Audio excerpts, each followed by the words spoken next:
Las estrategias gerenciales de empresas que nos inspiran en las voces de quienes las lideran. Clase Empresarial, programa de la Cámara de Comercio de Medellín para Antioquia.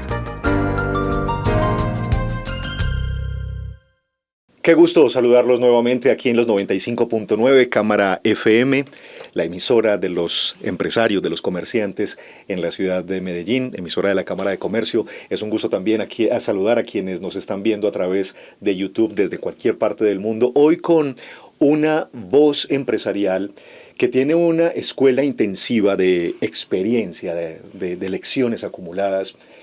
Antes de decirles de quién se trata, voy a hablar de la empresa de la cual es su presidente, su CEO desde hace ya 23 años y es Vixa, una empresa que sabe muy bien de lubricantes industriales, que sabe producir películas plásticas, que está metida en un viaje muy exigente, un viaje en el que muchos ojos están ahí, como esos spoilers, exigiéndoles, mirándolos, juzgándolos, y es el viaje de la responsabilidad ambiental.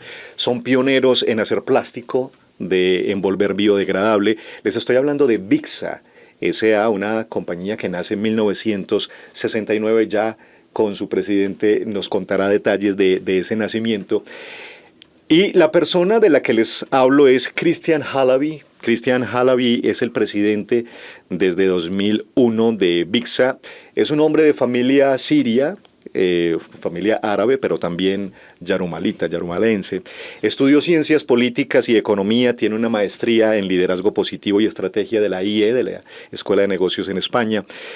Es presidente de la Cámara Ambiental del Plástico, también del Comité de Químicos y Agroquímicos de FENALCO, miembro de la Junta Directiva de ACOPI en Bogotá, CEO también de otra compañía que es una holding que invierte en la Bolsa de Valores de Colombia, una empresa de bienes raíces, operadora de fincas ganaderas que se llama Esparcir, y es un defensor, es un vocero de la industria del plástico y de los empresarios en temas muy coyunturales. Cristian, qué gusto tenerte aquí en Clase Empresarial. Es de verdad un placer contar con tu presencia. Nacho, el placer es mío realmente de estar aquí, de tener la oportunidad de compartir un poquito, de sentirme muy contento precisamente de hablar de la libertad económica, de la libertad empresarial. Yo diría que yo soy más un defensor en general de la industria, del comercio y de la libertad de cada uno de nosotros de poderse realizar con su trabajo que de una industria en específico. Cuando hablas de posibilidad y de libertad, estamos hablando de el libre manejo de las posibilidades, de poder escoger. Y vos decís muy bien que es casi como un lema en tu vida, la importancia de vivir en posibilidad. ¿Qué quiere decir para Christian Halaby eso? Yo aprendí eso de un profesor hace muchos años que me decía, live in possibility, o sea, viva en la posibilidad.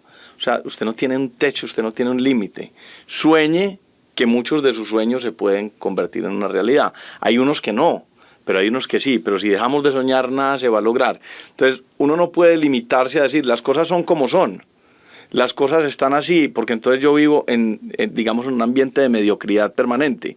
Yo lo que tengo que pensar es, ¿cuál es el punto ideal, lo óptimo a lo que yo quiero llegar? Y viva en esa posibilidad, porque eso es lo que te va a permitir siempre como pedalear en el sentido de llegar a la cima, de poder mejorar, de vivir la vida completamente, de no vivir a medias ahí, y no dejarse apabullar por la incertidumbre, que la incertidumbre siempre está ahí presente. Pero es que la incertidumbre hace parte de... No, es que el ser humano no existe sin incertidumbre. Uh-huh.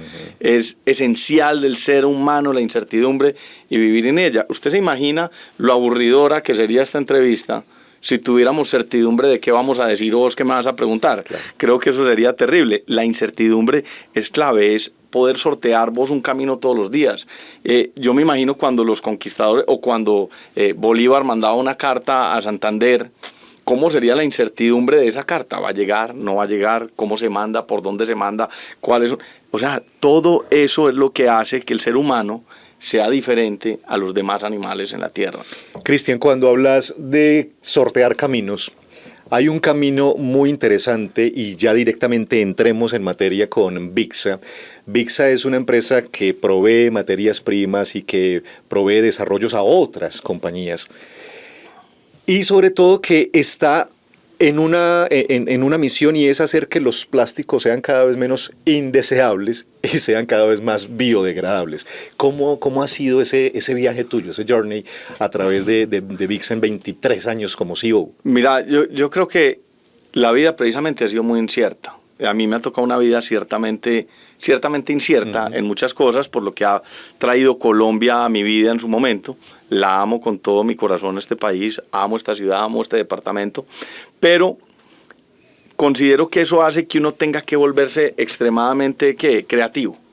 Y mi personalidad es algo creativa, y la empresa nuestra hoy es una empresa que yo diría que es más de tecnología que de productos durables, aunque lo que vende son productos durables, pero o materias primas, pero es una empresa de tecnología. Entonces, de tecnología, porque nosotros tenemos un desarrollo de temas de productos químicos muy bien jalado. Hoy en día hacemos nanopartículas de plata, de cobre, estamos desarrollando de níquel y de otras cosas en casa, o sea, hechas aquí en Antioquia, en Barbosa, Antioquia, nanopartículas para desinfectar, o sea, para desarrollos in-house, locales, nacionales. Y hechas a partir de una síntesis verde, lo que quiere decir que utilizamos frutas y cosas de esas para hacer esa reducción. Pongámosle rostro a ciertos productos de esos, como para que la gente nos entienda muy bien, aterricemos el tema. Por ejemplo, para desinfectantes, y que tengan una capacidad residual. Entonces, cuando teníamos la pandemia, nosotros empezamos a desarrollar ese tipo de desinfectantes, y el problema de los desinfectantes era que vos limpiabas y ya, pero esto tiene una capacidad residual. 2, para productos, por ejemplo, para metalizar, para hacer este cromadito que tenemos aquí, por ejemplo, en este micrófono. Okay. Entonces, para mejorar ese tratamiento y que no se oxide. Muchas cosas de ese estilo. Tenemos lubricantes. Y adicional, tenemos adhesivos. Tenemos un montón de cosas. Ustedes son proveedores de grandes industrias. De grandes industrias. Okay. Y adicionalmente, llevamos 7 años, 8 años, desarrollando todo el tema de plásticos biodegradables, o sea, acelerar la biodegradación del plástico en ambientes de disposición final, sin romper la cadena de reciclaje. Si lo reciclan no tiene ningún problema, pero si llega a una disposición final, los microorganismos atacan la estructura, se la comen y hacen un proceso digestivo. Muchos productos se venden como totalmente biodegradables, pero al fin y al cabo quizás no es así. Sí. A ver, hablemos de esas películas realmente biodegradables. A ver, hay dos cosas. Hay unos que simplemente se degradan ante el ambiente, porque su peso molecular se vuelve menor porque se rompen las estructuras y se vuelven micropartículas. Esos no son biodegradables. Ahí hay que tener mucho cuidado con las declaraciones que hacen, porque esos productos, además de eso, no son reciclables. Segundo, hay unos productos inclusive hechos a partir de materiales como el maíz o la caña u otras cosas que requieren unas condiciones especiales para biodegradación.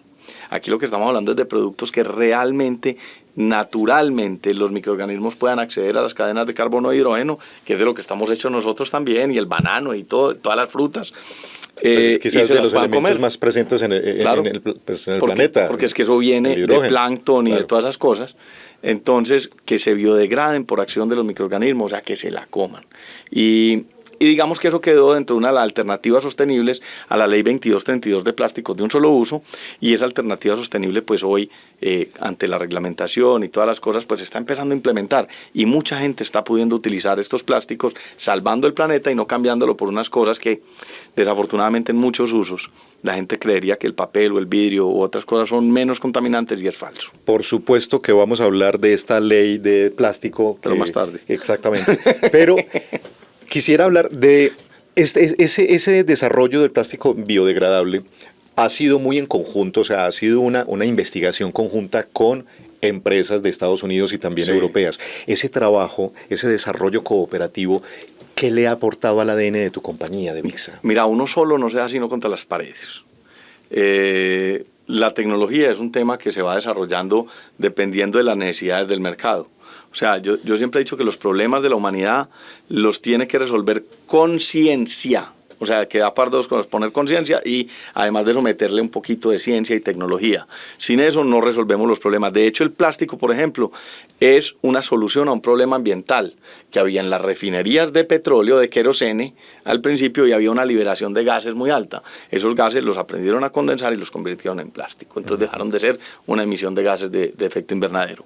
Y hoy ese gran producto maravilloso, pues hay que buscar otras alternativas para resolver el problema en vez de prohibirlo, porque soluciona muchas formas. Pero en que el siempre ser humano está en vive. la mira, siempre está, Claro. es un blanco Pero es por móvil. percepción, porque es un producto muy liviano y muy fuerte, entonces flota. Al flotar lo vemos, pero ¿qué pasa si este vidrio cae al mar? Se hunde, no lo vemos, pero sigue contaminando. No sé si contamina o no, pero bueno, está en el fondo. Esto no. Por supuesto, Cristian, Pero que el desarrollo que me estabas preguntando, Sí, que no te sí. contesté, es VIXA lo que ha tratado siempre es de mantener una colaboración permanente con empresas del exterior y nacionales que se dediquen a lo mismo, a hacer desarrollos, a tener científicos, a tener técnica en el desarrollo de productos, y por ello dimos con una empresa en Oregon, así como hemos dado con unos españoles para otras cosas, con unos canadienses también estamos trabajando este tema de compostaje, etcétera, etcétera.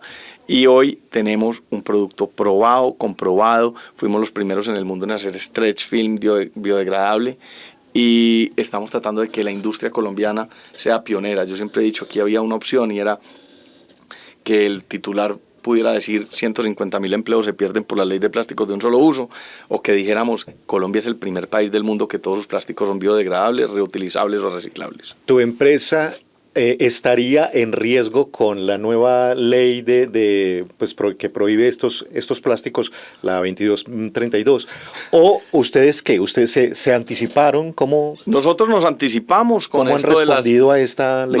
Nosotros nos anticipamos de varias formas. Una es demostrando que nuestro producto es difícilmente reemplazable. Segundo, pero no porque seamos los únicos, nuestra línea de productos es difícilmente reemplazable. Segundo, nos adelantamos en el tema de tecnología, gracias a Dios dimos con este tema de la aceleración de la biodegradación, y adicionalmente a eso hemos trabajado muy duro en el tema legislativo para demostrar que lo nuestro ayuda a salvar el planeta, que no es que perjudique, sino que ayuda a salvar el planeta, porque nosotros hacemos el plástico que es para paletizar, para juntar cajas y todo eso. Imagínense lo que sería un camión cargando sin eso. Serían las cajas sueltas, serían los productos sueltos, eso generaría una huella de carbono grandísima. Como gremialista, y quiero abrir como un capítulo tuyo como vocero de este... Tú eres presidente de la Cámara Colombiana del Cámara Plástico, Ambiental de la del Cámara Ambiental del Plástico. Hay un cambio de nombre. Sí, señor. ¿Cierto? Sí, exactamente. Sí, señor. Pero entonces, las empresas que sí se van, o que avisoraron que se iban a ver afectadas por esta ley, ¿qué tuvieron que hacer? O sea, ¿cuáles desde la Cámara, desde el gremio, cómo se han apoyado? ¿Qué está pasando con esas empresas que estuvieron en riesgo o que están en riesgo? Hubo un momento donde algunos senadores nos dijeron a nosotros, cuando estaba esto en trámite, tumbamos esta ley. Y nosotros dijimos, no la debemos tumbar, porque tenemos que salvar el planeta. Pero para salvar el planeta, lo que tenemos que hacer nosotros es tener unas alternativas sostenibles. Y entonces en la ley quedaron 4 alternativas. La primera es un análisis de ciclo de vida, que quiere decir analizar que un producto sea menos contaminante que sus sustitutos. Y ahí es donde te digo que casi siempre el papel, el vidrio, el metal dan como más contaminantes que el plástico. Increíblemente, pero así es, porque esto no es de percepciones, sino de cálculos científicos. Segundo, reciclabilidad, que tengamos productos 100% reciclados de producto reciclado nacional. Ahí nos equivocamos, debió haber sido el 50%, pero bueno, pero quedó al menos la excepción. La reutilización, donde hay que utilizar un producto X veces. Mire, la bolsita del supermercado, que era la que más le han peleado a algunos. Claro, esa es la que está en la mira. Pero es la más reutilizable. Todo el mundo la reutiliza, nada, eso no es un producto de un solo uso. Y por último, los pitillos, eso sí. Mezcladores. Mezcladores, todas esas cosas, pero un mezclador de madera es mucho más pesado, consume más combustible en su transporte, en su elaboración y en todo que el plástico. Eso es, ahí hay que hacer los análisis de ciclo de vida. Y por último, la biodegradación, donde nosotros logramos que los productos que se biodegraden en un ambiente natural en más del 50% en 3 años y 85% en 4 también queden excluidos. Entonces ahora lo importante es un tránsito hacia esas alternativas sostenibles de los productos plásticos de un solo uso. Si lo logramos hacer y el gobierno es serio, vamos a poder que Colombia tenga una industria ejemplar. Desde esa mirada tuya, como uno de los voceros, uno de los defensores del gremio de los plásticos, ¿en qué temas están cohesionados y en qué temas cada uno va por su propio carril? No, yo creo que nosotros tenemos una cohesión muy grande. En Colombia hay dos dos grandes asociaciones de plastiqueros, Acoplásticos y la Cámara Ambiental del Plástico. Tenemos perfiles diferentes, pero nos complementamos. Digamos que tenemos una cohesión en que tenemos que acelerar el tema de la transición hacia las alternativas sostenibles, pero también que le tenemos que exigir al gobierno nacional que sea serio en la implementación, o sea, que no exija imposibles, porque todo en la vida es una transición y la transición no se da de un día para otro. La tecnología existe, pero usted no la puede aplicar a todo el los mercado nacional de un tiempos, día para el otro. horizonte que están dando de realización, ¿es el correcto? ¿Hay que ampliarlo? ¿Cómo estamos en ese sentido? El horizonte, digamos, la reglamentación debió haber salido, ojo a esto, la ley estaba bien planteada. 7 de julio del 2022 sale la ley, el 7 de enero del 2023 tenía que haber estado reglamentada para que en 1 año y medio la industria se pudiera acomodar. Pues resulta que sacaron esto faltando 8 días para que entrara en vigencia la ley. Entonces no había cómo. Entonces ahora quieren ellos que en 1 año todo el mundo esté listo y con sintonizado, sincronizado y no. Y con pruebas de laboratorio que duran 3 y 4 años, ellos quieren que tengan un resultado final. Es imposible. Claro. Entonces ahí es donde necesitamos nosotros que el gobierno se comprometa. Tenemos conversaciones directas con ellos, con la ONAC, con gente muy seria y esperamos que podamos zanjar eso para que la gente pueda utilizar esto y para que la ley no se vuelva un daño más grande precisamente al ambiente colombiano.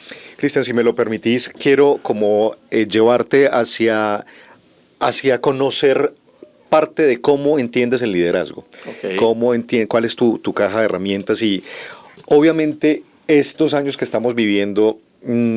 Siempre hablamos de incertidumbre, siempre hablamos de años difíciles. Uno le pregunta a los empresarios y nunca están vendiendo lo que en realidad querían. En fin, ¿cierto? Eso lo conoces muy bien. ¿Para qué le sirve a un país, para qué le sirve a un sector, por ejemplo, el empresarial, momentos como el que estamos atravesando? Desde esa visión tuya de vivir en posibilidad y no en negación.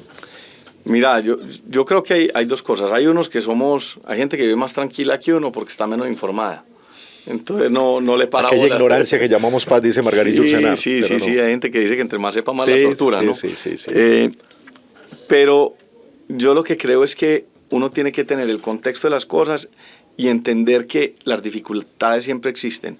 Yo no me acuerdo de ningún año donde a mí me hayan dicho los empresarios de Medellín o de Antioquia o de Colombia, no, es que todo está perfecto, qué bacanería este país, cómo va. Y la verdad es que aquí faltan muchas libertades para que las empresas funcionen bien, para que sean fáciles de montar, para que haya más emprendimiento.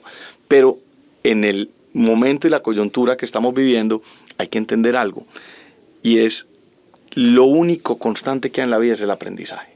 Y hay que aprender sobre lo que estamos viviendo, pero ponerle un poquitico de positivismo. Si todos nos resguardamos y nos morimos del susto, entonces ¿quién va a llegar? Va a llegar competidores extranjeros, va a llegar otra gente que no le dé susto, el vecino de pronto se invierte, y así sucesivamente. Vos hablas y ves las estadísticas, dicen, el 75% de los empresarios colombianos no quiere desarrollar, no quiere no sé qué. ¿Y entonces quién lo va a hacer? Resistencia al cambio. Si el mercado que igual es crece. Otra constante continua, el cambio. Claro, no solo el aprendizaje, sino el cambio. Es más, es que aquí tenía yo una notica, es que además de eso hay que aprender de los fracasos. Y el fracaso es parte del éxito. ¿Cuántas veces ha podido fracasar Cristian Halabi? Muchas. Nosotros fracasamos serialmente. Porque como somos una empresa que desarrolla tanto producto, de 10 productos o de 10 iniciativas, fracasan 8.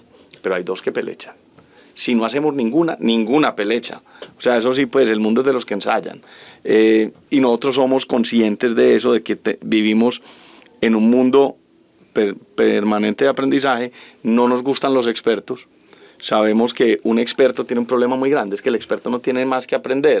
Entonces el experto, al final, se queda estancado. Entonces los gurús no están dentro de tu círculo de... No. Okay. No queremos que nadie... el talento in-house, crees más en tu propia gente. Prefiero conocer mis limitaciones que mis capacidades. Prefiero mis limitaciones que mis capacidades.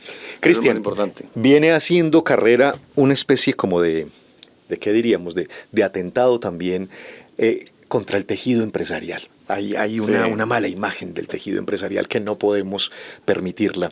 En ese sentido, ¿cómo inyectarle sangre nueva? ¿Cómo revigorizar el tejido empresarial? ¿Cómo protegerlo? Y no hablemos del antioqueño, del colombiano. Mira, yo creo que ha pasado varias cosas. Lo primero es que los empresarios mismos se han resguardado. se han resguardado y se han mantenido como escondidos en ese sitio, digamos, que es como su lugar seguro, que es la oficina, ¿cierto? Y en reuniones de empresarios. Entonces, han generado una distancia precisamente con el resto de la gente, o con el resto de Colombia, y eso en parte se debe a la violencia. O sea, el empresario también se escondió porque aquí te secuestraban, aquí te robaban, claro, aquí te extorsionaban. Sí, como un mecanismo de protección también. Entonces, claro, un mecanismo de protección. Pero entonces la gente de pronto empezó a ver una distancia con el empresario. Pero es que el empresario es todo el mundo. Que si yo salgo aquí, en este momento, aquí a la Oriental, y me voy a encontrar 7 chazas de chicles, claro, y no sé qué, esos son empresarios. Tienen los mismos problemas que tiene Cristian. Los mismos. Tienen compras, tienen inventario, tienen ventas, tienen cartera. Hay veces les vuelan sin pagar, fían, hacen de todo. Son empresarios. Que no sean formales es otro paseo, porque en Colombia es difícil la formalización. Estamos hoy en la Cámara de Comercio. Formalizarse en Colombia es muy difícil, y para una persona de estas tiene que tomar la decisión de si le gasta 2 horas a vender para llevar comida a la casa, o si le gasta 2 horas a hacer un trámite en la Cámara de Comercio o en la DIAN, ¿cierto? Claro, lo importante es irles facilitando ese camino, que es también parte de la misión de la Cámara y que la está haciendo. Claro, y que sea fácil la planilla pila, claro, y que sea fácil todo eso, ¿cierto? Entonces, digamos que el empresario ha tenido esa falta, esa distancia. Y además de eso, en Colombia, cuando hablan de empresarios, no piensan sino en los grandes por allá, unos señores por allá que son 4, 5, 10 que manejan supuestamente, y eso es falso. Esa era la Colombia de hace 40 años. Hoy en día, en Medellín, en Antioquia, hay miles de empresarios, y miles de empresarios importantes, claro, miles de empresarios que mueven todos los días. Pues no solo un montón de plata, sino todo. El grueso de las empresas son medianas y pequeñas, unidades productivas.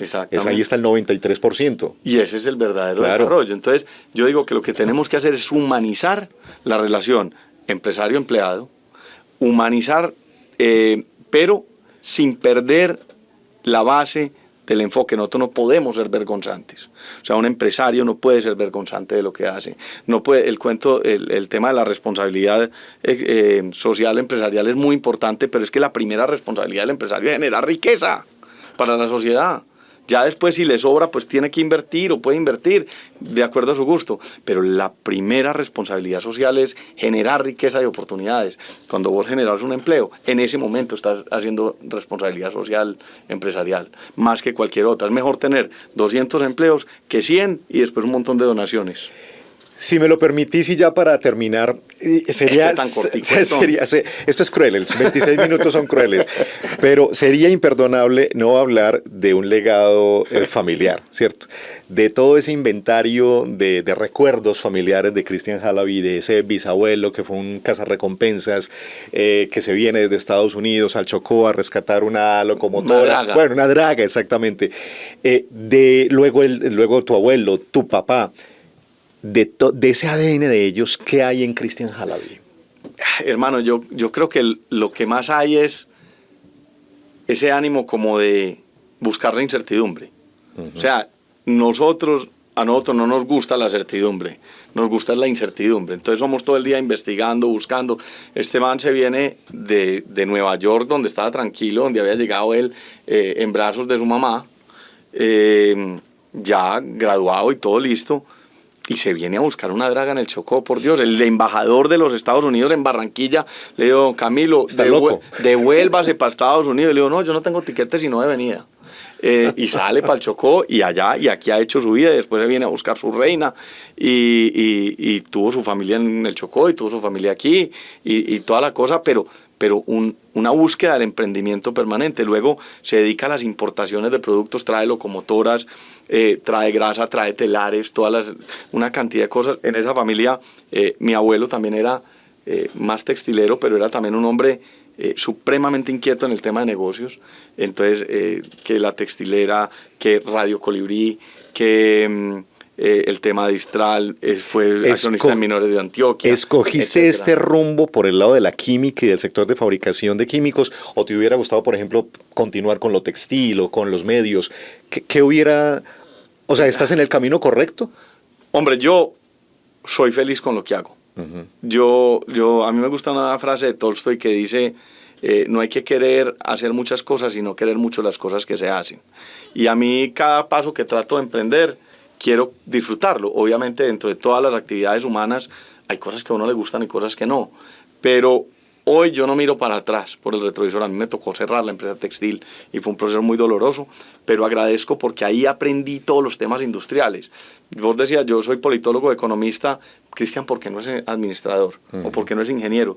Porque yo desde los 7 años estaba trabajando en una fábrica textil donde conocí todos los procesos industriales, donde manejé cuánta máquina había, y no digamos que me volví ingeniero industrial. Pero te sí conociste de primera mano ahí el funcionamiento de toda esa maquinaria. Y entiendo de mecánica, sí, y entiendo de todas las cosas. Entonces yo dije, y luego cuando fui a hacer el máster, yo dije, ¿y yo para qué me voy a poner a hacer un máster en finanzas, por Dios? Si eso es lo que miro todos los días de mi vida. Yo quiero algo que me explore a mi espíritu y a mi alma. Cristian, entre el estudio, entre el conocimiento, entre la aptitud, entre la perseverancia, o sea, en esa fórmula, ¿cuáles son los más decisivos para el éxito, para lograr los objetivos? Las ganas. Las ganas. Las ganas. Y yo creo que eso solamente te lo da una educación, que en eso yo le agradezco a mi papá, a mi mamá, impresionante, a mi abuelo, a mi abuela, y es una educación que entienda que vos tenés que trascender o tratar de trascender más allá de vos mismo. O sea, a este mundo no vinimos solos y no nos vamos a ir solos. Y al final, pues mi abuelo me decía, Cristian, es que uno no se puede sentar en 2 sofás a la vez. Y es verdad, yo no me puedo sentar en 2 sofás. Entonces, cuando nosotros pensamos en un nuevo negocio, nosotros no tenemos una caja registradora ahí. Nosotros estamos pensando es, ¿esto cómo va a impactar? ¿Cómo va a ser? Y lo demás llega por añadidura. Siempre llega por añadidura. Cómo de la incertidumbre se pueden construir grandes cosas, ¿no? Es que solamente en la incertidumbre se puede construir algo. Si todo fuera cierto... El gran laboratorio creativo. Si todo estuviera resuelto, ¿nosotros en qué estaríamos? Cristian Halaby, el compromiso nuestro es seguir creyendo. Yo creo que es un deber incluso en nuestra industria colombiana, en nuestras empresas. Eso se traduce en consumo, eso se traduce en más oportunidades, eso se traduce en más empleo. Usted, Cristian, es un muy buen ejemplo de trabajo duro, de trabajo no solo con los de su equipo en sus diferentes empresas, sino con otros empresarios. Y yo creo que esa es una impronta que también el gremio, su gremio y en general el empresario antioqueño se lo reconoce. Así que gracias por dejarnos parte de sus claves empresariales. Pero es más nuestra sociedad. O sea, yo lo que quisiera es que entendamos que estamos en un país que merece más. Merece ser desarrollado y ha sido el mismo sistema, digamos, político que hemos tenido y social, con un sistema medio extractivista que no ha permitido que nos desarrollemos. Y yo quiero que nosotros aportemos con todo lo que hacemos, con el saludo en la mañana, con la colaboración con la gente, con una cantidad de cosas, a que realmente vivamos en ese paraíso que Colombia tiene que ser y vivir en la posibilidad del país que queremos. Con usted quiero volver a conversar entonces ya no de VIXA, sino por ejemplo de Esparcir o cualquiera de sus otras empresas. Ha sido un gustazo tener a Cristian Halaby, presidente de VIXA en sus 55 años de VIXA. Gracias por acompañarnos en esta emisión de Clase Empresarial. Las estrategias gerenciales de empresas que nos inspiran en las voces de quienes las lideran. Clase Empresarial, programa de la Cámara de Comercio de Medellín para Antioquia.